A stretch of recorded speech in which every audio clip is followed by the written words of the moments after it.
Today we take a very historic action that was 45 years in the making. In a few moments, I will sign an executive order to begin eliminating the Federal Department of Education once and for all.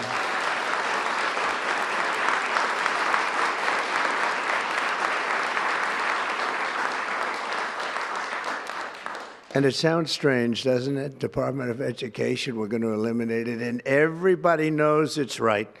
And the Democrats know it's right, and I hope they're going to be voting for it because ultimately it may come before them. But everybody knows it's right, and we have to get our children educated. We're not doing well with the world of education in this country, and we haven't for a long time. And we're pleased to be joined today by the woman who I chose because she's an extraordinary person, and hopefully she will be our last Secretary of Education, Linda McMahon. Linda, thank you. Thank you very much. That's another interesting statement. It's an interesting opening, right? But it's true, and it's been amazing how popular this has been. I tell people that this is what I'm doing today, and they say, oh, it's about time. Everybody says it. Republicans and Democrats have said it. They're all saying it. Also with us are some terrific people. Governors Greg Abbott. Greg, thank you very much. Governor Ron DeSantis, thank you very much, Ron. Mike Braun, congratulations on your victory, Mike. That was a big one. Mike DeWine, thank you very much, Mike. Jeff Landry. Jeff, thank you very much, Jeff. Bill Lee, thank you. Governors, all governors. Brad Little. Brad, thank you very much. Where are you, Brad? Hi, Brad. Jim Pilan, thank you very much, Jim. And Kim Reynolds. These are all people very interested in education. And I even see Dan Patrick over there, my friend Dan Patrick. We're joined also by Representatives Tim Walberg and Virginia Fox, Rick Allen, Michael Rulli,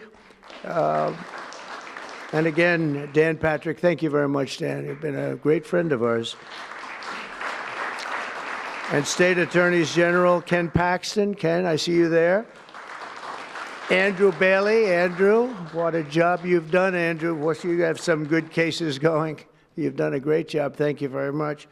And co-founder of Moms for Liberty, Tiffany Justice. She's been a hard worker. Thank you. Thank you, Tiffany. When President Carter created the Federal Education Department in 1979, it was opposed by members of his own cabinet, as well as the American Federation of Teachers, the New York Times editorial board, and the famed Democrat Senator Daniel Patrick Moynihan. History has proven them right, absolutely right. After 45 years, the United States spends more money on education by far than any other country, and spends likewise by far more money per pupil than any country, and it's not even close. But yet, we rank near the bottom of the list in terms of success. It's an amazing stat. Those are two stats you don't want. The most money spent per pupil, and you're at the bottom of the list. And that's where we are, like it or not, and we've been there for a long time.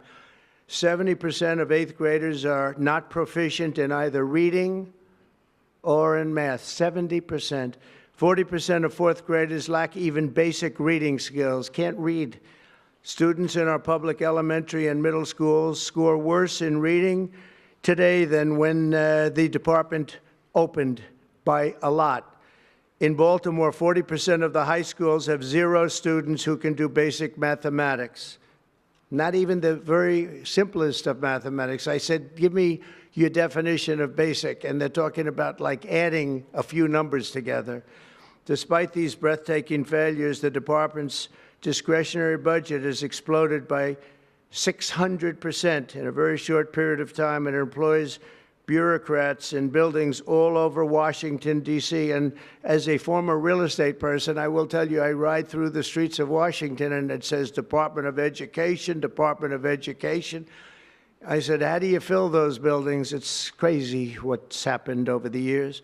I'm pleased to report that after offering these federal employees 2 generous buyout options, and they were very generous, and they're good people, but they were very generous. My administration has initiated a reduction in force, and we're already cutting numbers that were really surprising to a lot that we were able to do it so successfully. And we've cut the number of bureaucrats in half. 50% have taken office, which is great. Thank you. Under the action I'm taking today, a small handful of Democrats and others that we have employed for a long time, and there are some Republicans, but not too many, I have to be honest with you. But the department's useful functions, and such as, and they're in charge of them, Pell Grants, Title I funding, resources for children with disabilities and special needs will be preserved, fully preserved. They're all going to be so. If you look at the Pell Grants, it's supposed to be a very good program, Title I funding and resources for children with special disabilities and special needs. They're going to be preserved in full and redistributed to various other agencies and departments that will take very good care of them. And that's very important to Linda, I know, and it's very important to all of us. But beyond these core necessities, my administration will take all lawful steps to shut down the department. We're going to shut it down and shut it down as quickly as possible. It's doing us no good. We want to return our students to the states where just some of the governors here are so happy about this. They want education to come back to them, to come back to the states, and they're going to do a phenomenal job.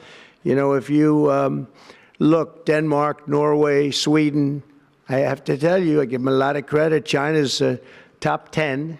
And so we can't now say that bigness is making it impossible to educate, because China is very big. But you have countries that do a very good job in education. And I really believe, like some of the governors here today, from states that run very, very well, including a big state like Texas, but states that run very well are going to have education that will be as good as Norway, Denmark, Sweden, and those top, Finland, those top countries that do so well with education. I think they'll do every bit as well. And what do you think about that, Governor? Do you agree? Huh? I think so. Ron, do you agree? I think so. Florida? Iowa? That's right. I really believe that. They'll be as good as any of them. And then you'll have some laggards, and we'll work with them. And we can all tell you who the laggards will be right now, probably, but let's not get into that.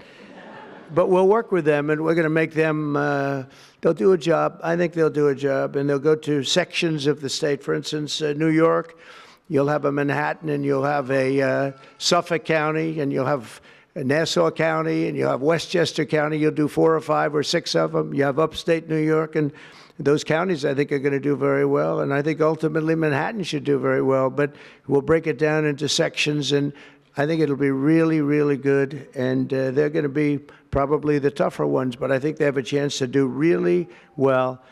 But we're going to be returning education very simply back to the states where it belongs. And this is a very popular thing to do, but much more importantly, it's a common sense thing to do, and it's going to work. Absolutely, it's going to work. And I can tell you from dealing with the governors and others in the state, they want it so badly. They want to take their children back and really teach their children individually.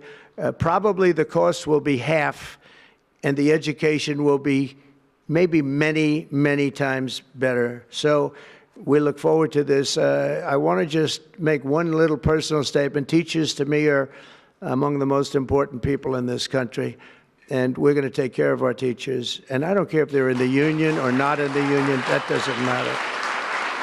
But we're going to take care of our teachers, and I believe the states will take actually better care of them than they are taken care of right now. They'll work all sorts of systems and even merit systems. Those great teachers are going to be maybe a little bit better rewarded, or maybe that's the way it should be, but the states are going to make that decision. But we're going to love and cherish our teachers along with our children, and they're going to work with the parents, and they're going to work with everybody else, and it's going to be an amazing thing to watch, and it's really going to be something special. And Linda, you're presiding over something that's so important, and you're going to do a fantastic job, just like you have your whole life. I know your whole life I've been watching you. I've been watching you for a long time. She's had nothing but success. So it's tremendous to have you, and hopefully you won't be there too long, but we're going to find something else for you, Linda, okay?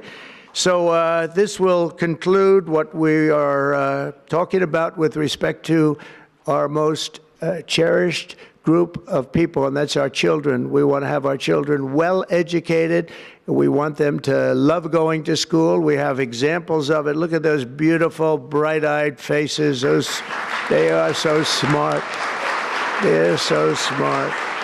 And with that, I'm going to come down, and we're going to sign a very important document, and we're going to be on our way. People have wanted to do this for many, many years, for many, many decades. And I don't know, no president ever got around to doing it, but I'm getting around to doing it, so thank you very much.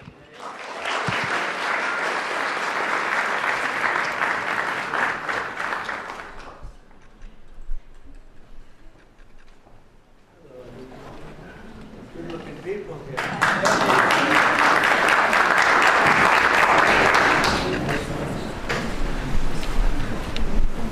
Should I do this? It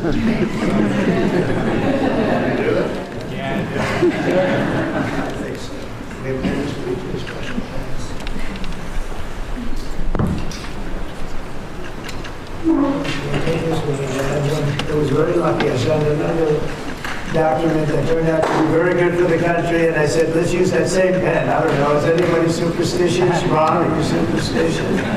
Let's use that same pen.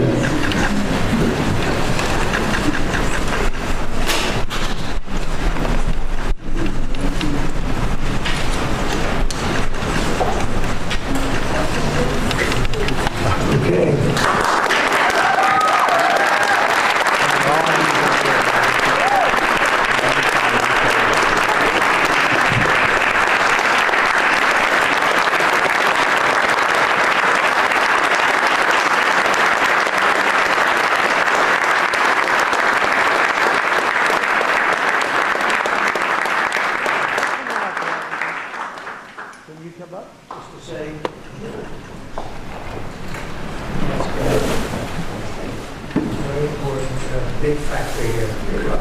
Good luck, sir.